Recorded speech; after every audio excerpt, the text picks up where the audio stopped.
Heat is on now through the weekend. High temperatures right around 90 degrees, lows in the 60s. And then as we go into Sunday, we'll have a chance of rain and storms, followed by a big cool down for next week. I'll have all those details coming up. Now at 10, African American caddies being recognized for their contribution to the sport of golf. That story straight ahead.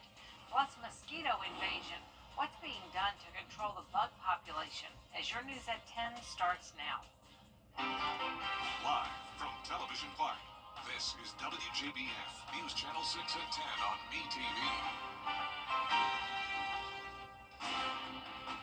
Good evening, everyone. I'm Jenny Montgomery. Thanks so much for joining us. Coverage you can count on begins with a monument unveiled today honoring Augusta's African American caddies. Hannah McDonald was at the ceremony. It was a packed house here at the Sandhills Community Center celebrating the legendary champion caddies who have played a vital role in the CSRA's golf community. These caddies were on the Augusta National Golf Club, Augusta Country Club, and Forest Hills Golf Club courses, doing a job that played an important role in shaping the game and careers of men who would become legends. One of the noted caddies was Masters champion caddy E.B. McCoy Jr. His grandnephew, Gareth Carpenter, was the keynote speaker for the event and says everyone plays an important role in their community.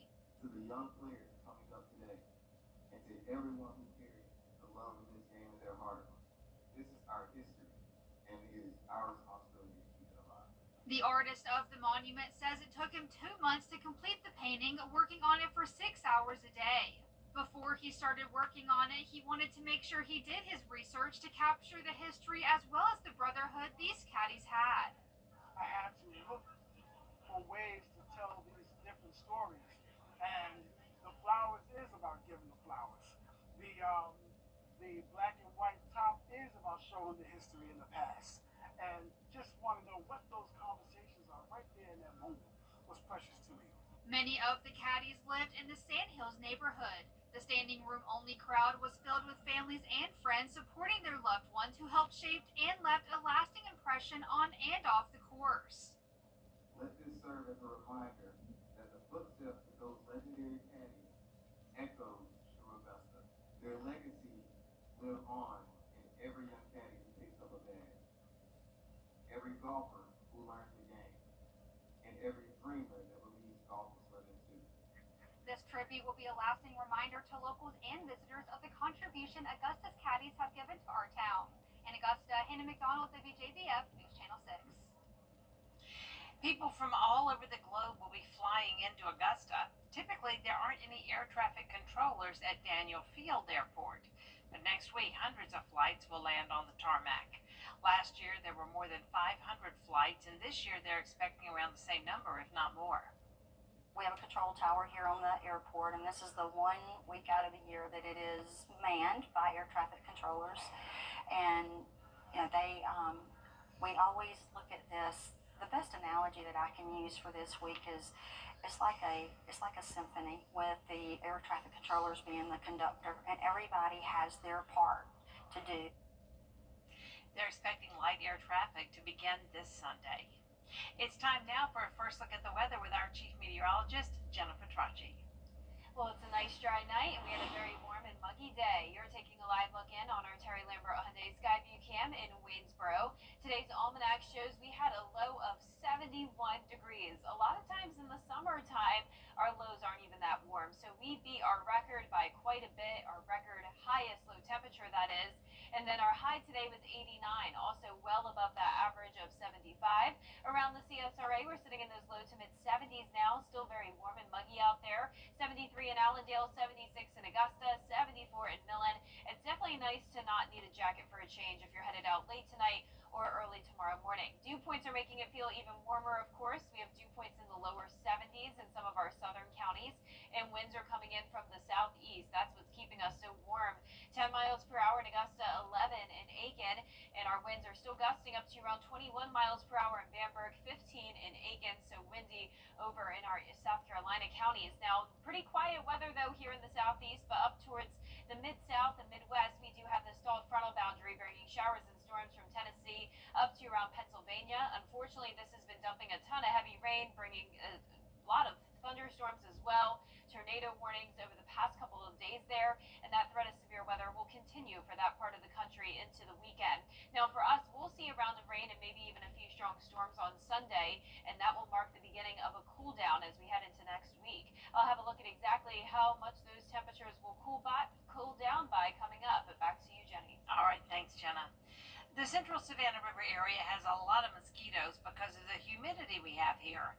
But after Hurricane Helene, we've seen an uptick in the mosquitoes. Before the hurricane, the Georgia Department of Public Health trapped around 500 pests out of the 8 trapping sites. But after Helene, they found 6,000 mosquitoes in only 4 traps. And the numbers just increased exponentially. And then all of those mosquitoes from last season that were able to bite people and lay eggs, now those eggs are going to start to hatch and reemerge for this season. So that's what we're concerned about, is we're just trying to keep the mosquito population under control for the county. Yeah, a lot of you may remember how they sprayed after the hurricane because of all the mosquitoes that storm brought, and they'll be spraying again soon. In the meantime, the best way to protect yourself is with bug repellents, long sleeves, and pants. Augusta is preparing to take a deep dive into its government. Today was the first meeting of the Charter Review meeting. The Columbia County Exchange Club honoring victims of child abuse today. These pinwheels are located in front of the Chick-fil-A in Mullins Crossing in Evans. Each represents one victim of child abuse in Columbia County over the past year. Members of the Exchange Club placed 295 pinwheels in the lawn. The club also donated $10,000 to child enrichment. Child abuse is a topic that people don't want to talk about, so we are so grateful for the Exchange Club, where not only are they willing to talk about it, but they're willing to make a big statement in the community and make sure people are aware that this happens here. And we just hope that making it where people talk about it more will make it where one more family has that courage to step up and reach out to get the services they need. The Columbia County Exchange Club works hard to prevent child abuse. Coming up next, some fun at the Western Carolina State Fairgrounds. A look at Aiken Fest opening night, right after Jenna's forecast. And a stray shower could be possible tomorrow, but the bulk of the rain won't move in until the end of the weekend, followed by much cooler temperatures next week. I'll have a look at your full Viper 6 forecast when we return. QueenCityOnline.com. Now, your most accurate forecast with WJBF Live Viper 6. Welcome back. So like I mentioned at the top of the show, we did set a new record today, and that is for the warmest low temperature. So this morning we were at 71 degrees. Our record highest low before this was 63. So we broke our record by 8 degrees. That does not happen very often. And we're still challenging some records as we head into the weekend. Our forecast high tomorrow is 89. That could tie our record of 89 as well. And then on Saturday, we're forecasting a high of 88. Doesn't look like we will make it to that record of 91, but we sure will be getting close. Our Terry Lambert Hyundai Skyview cam now in Burke County showing the dry conditions, 76 degrees, a very warm night. A southeast breeze of 10 miles per hour. Dew points are in the upper 60s. Around the CSRA, we do have some upper 60s for our temperatures, and that's up in Wilkes County. The rest of us in the low to mid 70s. Swainsboro still at 75, 76 in Edgefield, and 73 over in Bamberg. So we're dry here in Georgia and South Carolina. We have the stalled frontal boundary to our north, bringing widespread rain and a few strong thunderstorms to parts of the Midwest and as far south as around Arkansas. Unfortunately, there's been a ton of severe storm reports over the past 24 hours, and that includes Arkansas, a place that will be under a moderate risk of severe weather tomorrow through Saturday morning. This is around the same area that's been dealing severe weather over the past 2 days now, and that threat will continue into the weekend. But for us, we don't have to worry about that. I'm giving it a birdie tomorrow. Could be a little bit better. I mean, it is going to be feeling pretty humid out there, but overall can't complain. Mostly cloudy in the morning with some patchy fog, and then as we go into the afternoon, some sunshine and maybe a stray shower or two, but definitely not a lot of rain headed our way. Here's tomorrow at 4 p.m. We're dry, but then as we go into the evening, it's possible that you may run into a brief shower, maybe a rumble of thunder or two, but that's about it. Now you can see as we get into the later hours, there could be a few more showers and storms developing out towards the west, but still nothing significant. As we go into Sunday, that's when more significant weather will move in, and it's all part of this morning will start out dry, but then as we go into the evening, that's when rain and storms will be knocking on our door. A lot of this coming in overnight. Hopefully it ends earlier than what this is showing, but as of now, do expect some possible impacts for the start of Masters Week. So this will last until Monday afternoon, most likely. So overall, a pretty slow moving front. And that means we could see some significant rainfall, maybe up to 2.5 inches north of I-20. So we'll be watching for the potential of flooding and also for the potential of some damaging wind gusts. As of now, it's just our western counties included under that 15% probability of severe weather. And you can see that's where the majority of the thunderstorm field will be. So for our area, not as bad. And it looks like it will be a mostly dry Masters Week and definitely much cooler. We are going well below average through Masters Weekend. You can see the rain chances are Sunday into Monday. Another slight chance of rain next Thursday through Friday with the below normal temperatures. Now back to you, Jenny. All right, thank you so much, Jenna. Well, golf isn't the only way to have fun in early April. Aiken Fest started tonight at the Western Carolina State Fairgrounds. Tickets are $22, which includes unlimited rides. And of course, you can find all of your favorite fair foods. We asked folks on the Midway about their favorite part of the Aiken Fest. Favorite part of the fair is the rides because of the thrilling atmosphere of the rides. It's low-key a vibe. It just be swinging. It's fun to go up and wait for it to go all the way around. Come to the fair or you're banned from reality. Yes. Aiken Fest runs through April 13th at the Western Carolina State Fairgrounds.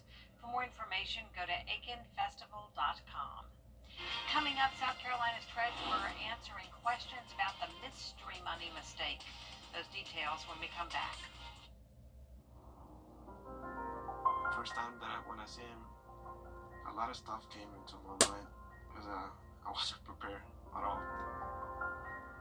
I know the first 3 months of his life were really important, and I wanted to be there all the time for him. First time he was like, "Daddy, Daddy." That was one of his first words.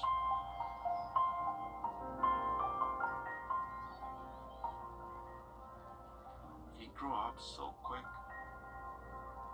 He just surprised me every day. He's really smart. I really think he can be an astronaut, president.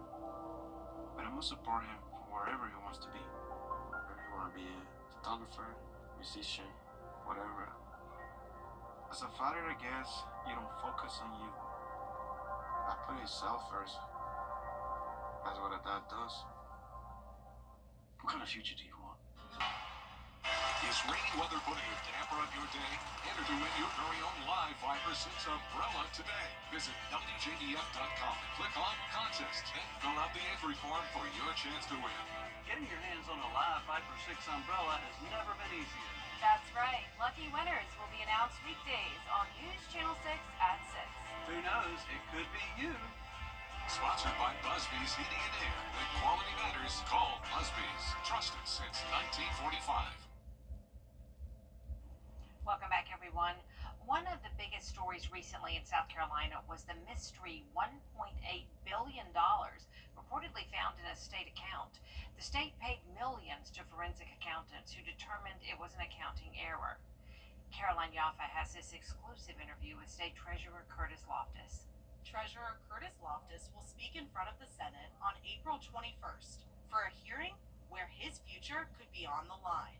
A statewide official in South Carolina, to my understanding, has never been asked to be removed from office before. With this possibility on the table, hearing me say that, how does that make you feel? Well, it doesn't make me feel good because let's level set where we are. There's not a penny missing. People don't go to jail over accounting entries. People don't get thrown out of office over accounting entries. I mean, it's important. We want our accounting to be right. We want the state's accounting to be right. But you have to take it into some context. And so we feel good about the facts. I asked Treasurer Loftus about the state spending at least $7 million to conduct investigations on the $1.8 billion. He said it's ultimately hurting taxpayers. It's inside Columbia. If you're sitting in other places, you don't know about all this. Once the 99% of the people, once they find out there's no missing money, they don't care. It's here in this town is where they're doing damage to the state. And they're doing it because they want this office, and I'm not going to give it. When a Senate subcommittee released a report calling for Treasurer Curtis Loftus's removal, he said it was the best time to announce his re-election campaign. I thought this was all going to blow over, and I was ready to retire. I had this office in perfect shape. This office is under fire. They want to control this office. The Senate cannot control this office. This is a constitutionally elected office. We're in the executive branch. I'm not giving this office up to the legislative branch. It's an executive branch. I will stay and fight. If 2/3 of the Senate and 2/3 of the House vote to remove Loftus, he can still run for re-election in 2026. In Columbia, I'm Caroline Yaffa. South Carolina's Attorney General is warning parents of an online trend. It's called gore seeking. It coerces teenagers to harm themselves, often on camera. AG Alan Wilson says some who refuse to cooperate are often threatened with violence or humiliation. Wilson says if you suspect your child is a victim, call law enforcement or the FBI. Coming up, day 2 of the Augusta National Women's Amateur concluded at Champions Retreat Golf Club. We'll let you know who made the final cut in sports. The Hot Tub Blowout Sale is an local hot tub expo at Western Carolina State Fairground all week long. Now, WJBF sports coverage you can count on. I'm Gianna Cephalou here at the Champions Retreat Golf Club, where day 2 of the Augusta National Women's Amateur Tournament officially in the books. And among those who made the final cut, defending champion Lottie Wode, Megan Gane, and 2 South Carolina golfers. Wode headed into the second round 2 strokes behind Megan Gane, but she proved to make up some ground. Pins were definitely a lot harder, so I had to adjust a little bit on that. You know, some holes you kind of had to play away from a little bit, whereas yesterday I felt like I could really attack every pin, so I had to be a lot more patient. Wode carded a 2 under 70 featuring 3 birdies. Hole 18, though, might be her favorite, birdieing that same hole in back-to-back rounds. She's now tied for first with Kiara Romero, who also had an excellent day on the course. The number 5 amateur in the world birdied her 10th hole to begin the day, then was bogey-free on the back 9. Romero finished with 3 consecutive birdies to finish 9 under. I'm definitely going to enjoy the moment being there, but just going to try to do my best to take notes of the course and see where are the good spots and create a good game plan for Saturday.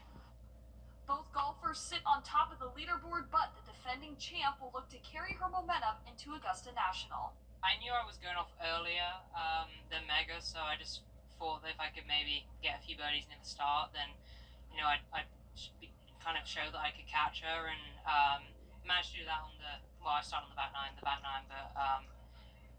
not the best front 9 after that, but it was okay. Speaking of Mega, all eyes on the Stanford standout who shot the lowest round of golf ever in this tournament on Wednesday. Could she keep up that pace? Well, she had bogeys at the 2nd and 4th holes, then played it even until birdies on 10 and 12. Didn't hit anything that I wasn't super upset about, but just wasn't in great position, but handled it really well, tried to create momentum within holes, and grinded it out for what I thought was a pretty good 73. But back-to-back bogeys at holes 13 and 14, plus a couple of extended downtime moments that could have sapped some momentum from her, if not some confidence. But she's not worried because 3rd place isn't a bad spot to be. Coach was telling me to just treat these 36 holes at Champions as a 36-hole qualifier, and then Saturday is a completely new tournament. So I'm kind of trying to separate the 2 in my head. 2 South Carolina golfers are Augusta National bound on Saturday. Ella Galitsky and Louise Rydvis both ended the day tied at 17. Rydvis carded a 2 under 70, including an eagle on hole 18, in which she had a nice celebration afterwards. I just kind of smoked a drive off the tee, and then we realized that I was able to go for it. So me and my caddy just agreed on that it's the smart and the best play to stay aggressive right there. So we did, and executed very well. Meanwhile, Galitsky shot even par with 3 birdies and 3 bogeys. The entire South Carolina team will also be there Saturday, providing an extra boost of confidence. No, it means everything to me. Just having my team by my side and them as supporters. I see them every day. I know that they support me every day, but you know, it's more special to actually have them come out and and watch us and support Augusta National. The players begin a practice round on Friday at the Augusta National Golf Club, followed by the final round on Saturday. Reporting at the Champions Retreat Golf Club, Gianna Cephalou, WJBF News Channel 6 Sports.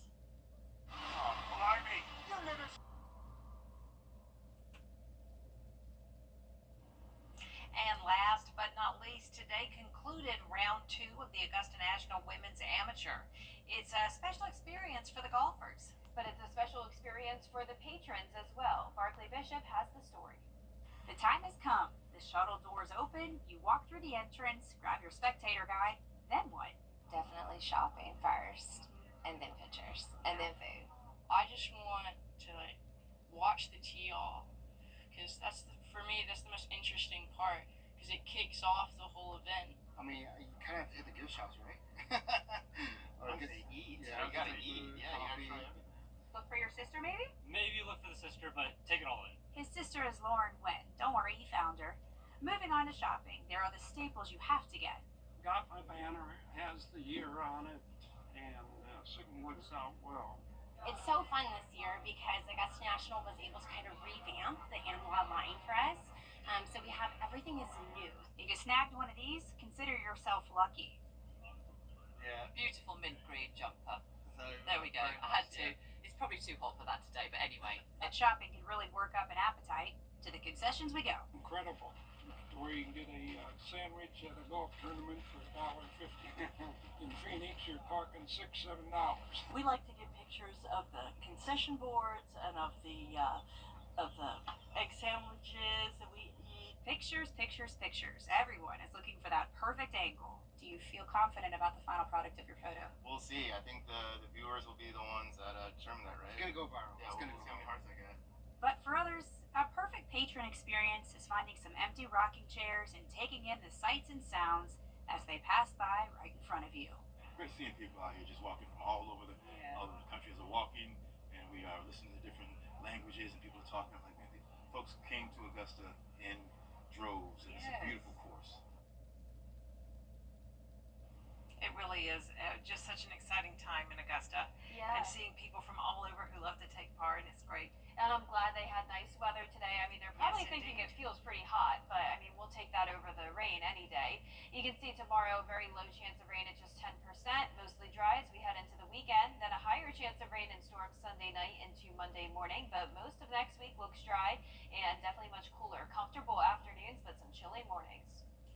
The news continues at the top of the hour over on News Channel 6 at 11. And Hogan's Heroes is next here on